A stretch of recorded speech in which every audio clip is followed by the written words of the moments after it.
Selamat malam, salam Serie A. Ya, jadi kita akan bahas review 3 match di pertandingan kemarin. Ada Inter Crotone, lalu Roma Sampdoria, dan Cagliari Napoli. Oke, kita mulai ke Inter Crotone. Ya, Inter menang 6-2. Meskipun skornya besar, tapi buat saya memang skor ini menunjukkan situasi yang terjadi di lapangan. Ya, Inter sangat layak menang dengan skor sebesar itu. Ya, karena praktis Crotone ini adalah tim yang memang secara kualitas individu maupun permainan itu ya mungkin tim yang berpeluang terbesar untuk degradasi musim ini. Ya, passingnya sering salah, kontrol bola sering lepas. Ya, mereka memang bermain terbuka dan berusaha untuk menyerang. Ya, di babak pertama seingat saya mereka ini penguasaan bolanya kalau nggak salah sampai 49% loh, Crotone itu. Artinya Inter memang tidak dominan untuk menguasai pertandingan. Cuman bagaimana mereka untuk membangun serangan, ya, berkoordinasi ketika menerima menerima serangan, terutama transisi offense pemain lawan yang cepat, itu mereka kesulitan seperti itu. Nah, saya ingin membahas sedikit mengenai penampilan Inter, terutama sebelum terjadinya golnya Crotone.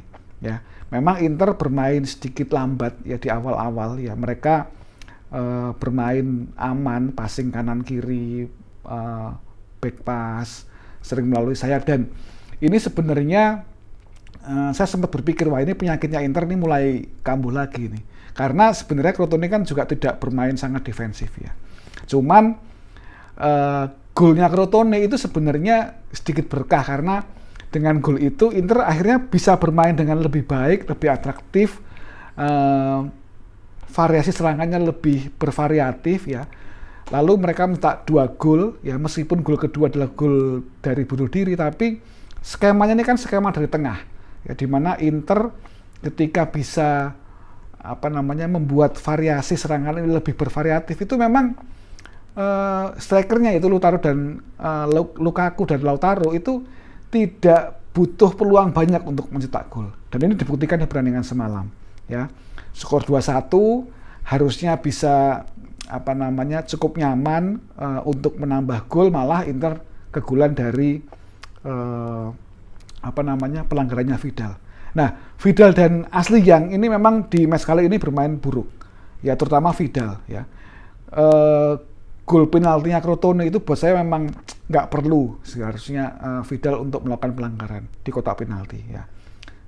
Cukup dibayangi harusnya. Jadi itu kan sebenarnya tidak berbahaya ya, dan Vidal ini kan memang sering untuk berusaha mengambil bola dari lawan ya, dan memang resikonya adalah pelanggaran. Tapi di match kali ini pelanggarannya di kotak penalti ya. Ini kan dia pemain senior yang harusnya bisa lebih smart untuk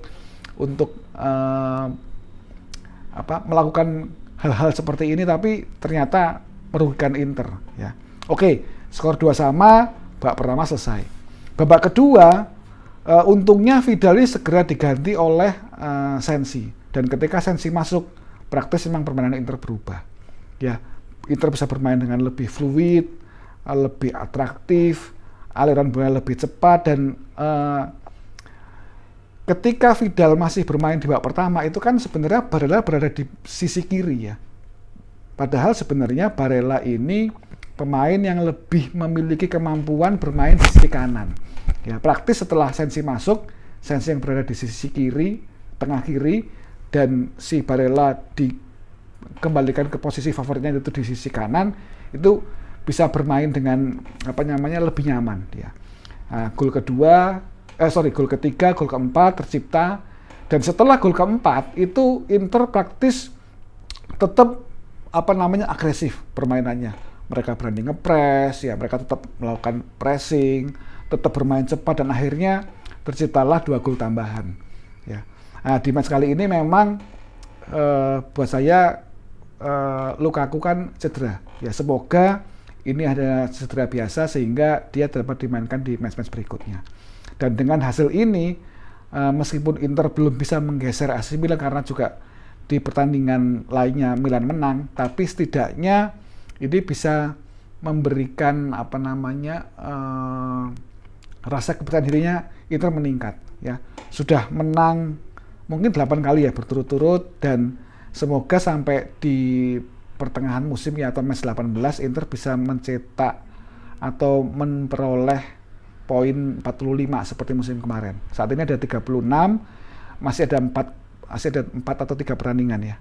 3 pertandingan ya, apabila Inter bisa memenangkan seluruhnya. 4 pertandingan, ketika dia bisa menangkan 3 pertandingan dari 4 itu, Inter poinnya 45. Dan ini adalah poin yang ya cukup baik lah untuk bersaing di Scudetto.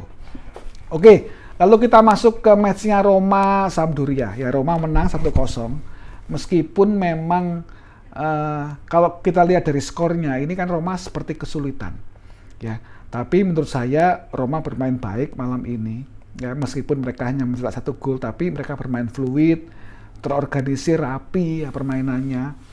Sayangnya memang lapangan di Olimpico ini tergenang air karena memang hujan sangat deras ya, sehingga aliran bolanya menjadi kurang cepat. Di babak pertama itu memang Roma terlihat kesulitan, terutama Spinazzola nggak main ya. Bruno Perez ya meskipun tidak bermain buruk, tapi secara skill dan secara permainan memang Bruno Perez-nya di bawahnya Spinazzola ya. Dan satu lagi yang saya melihat kehilangan adalah dari sisi Pedro. Ya, Pedro nggak bisa bermain. Lorenzo Pellegrini tidak bermain jelek, tapi terlihat ketika menghadapi Sampdoria yang bermain parkir base ini dibutuhkan pemain yang lebih berpengalaman, lebih memiliki apa namanya kemampuan menyerang dengan lebih baik ya.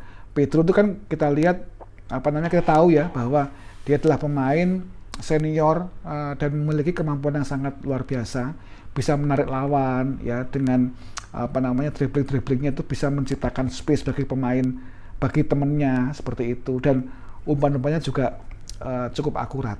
Nah, Lorenzo Pellegrini saya lihat belum bisa untuk mengisi atau mengganti kekosongan yang ditinggalkan oleh Pedro, tapi at least dia bekerja juga dengan sangat keras dan menciptakan juga beberapa peluang ya.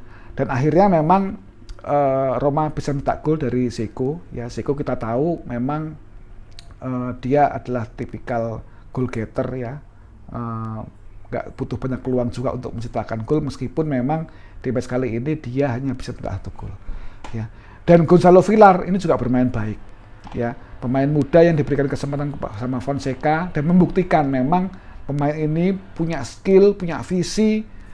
Harusnya juga dia diberikan kesempatan terus untuk bermain secara reguler. Oke, jadi Roma layak menang, dan saat ini Roma berada di peringkat 3. Ya semoga persaingan tim-tim papan atas ini bisa terus sampai di akhir musim. Oke, terakhir Cagliari Napoli. Ya, Cagliari menang. Napoli menang 4-1. Ya, Cagliari juga tidak bermain baik di match kali ini. Cuman memang harus diakui Napoli bermain baik dan sesuai kapasitasnya. Ya. Napoli kehilangan Dries Mertens, tapi Lozano bermain keren, terutama Zielinski yang mencetak 2 gol. Ya. Napoli ini kan tipikal pemain yang memiliki skill di atas rata-rata, ya, tapi sering memang tidak bisa menjaga space antar lini dengan baik. Nah, di match kemarin mereka bisa menjaga space dengan baik, bisa melakukan umpan-umpan wall pass, through pass, ya umpan-umpan diagonal, ya 1-2 sentuhan ini sering terlihat, sehingga memang Cagliari cukup kesulitan lah menghadapi tim dengan kualitas individu yang baik dan meredakan permainan yang memang fluid. Ya, gol pertama keren, ya meskipun setelah itu Napoli cukup banyak mendapatkan peluang yang akhirnya disia-siakan ya. Mereka ini bisa menciptakan peluang dari space yang ada, tapi tendangannya naik ke atas, ke samping, kanan dan kiri gitu. Sampai saya tweet gitu. Napoli ini butuh berapa momen atau berapa peluang untuk menciptakan gol, karena hampir semua shootnya itu off target ya. Nah, setelah Cagliari babak kedua menyamakan kedudukan, ya Napoli dengan skill individu dan dengan permainannya memang membuktikan mereka lebih baik. Ya, Zielinski gol keduanya keren ya, apa namanya, itu memperlihatkan memang pemain ini adalah pemain yang memang bagus, dan ketika memang dia bisa apa namanya mengeluarkan skill individunya, ya tim sekelas Cagliari memang dengan sangat mudah untuk dihukum. Ya, sayangnya setelah 2-1 Cagliari kena kartu merah dan akhirnya Napoli bisa menambah 2 gol lagi. Ya, Napoli layak menang, dan dengan apa namanya hasil ini Napoli berada di peringkat 4, masih menyisakan 1 pertandingan melawan Juventus, dan apabila menang skornya sama dengan Roma. Ya, jadi ya ini 3 tim, dan memang tim lainnya ya selain Lazio itu juga meraih kemenangan. Besok kita bahas matchnya Benevento Milan dan Juventus Udinese. Oke, terima kasih sudah menonton, selamat malam dan salam Serie A.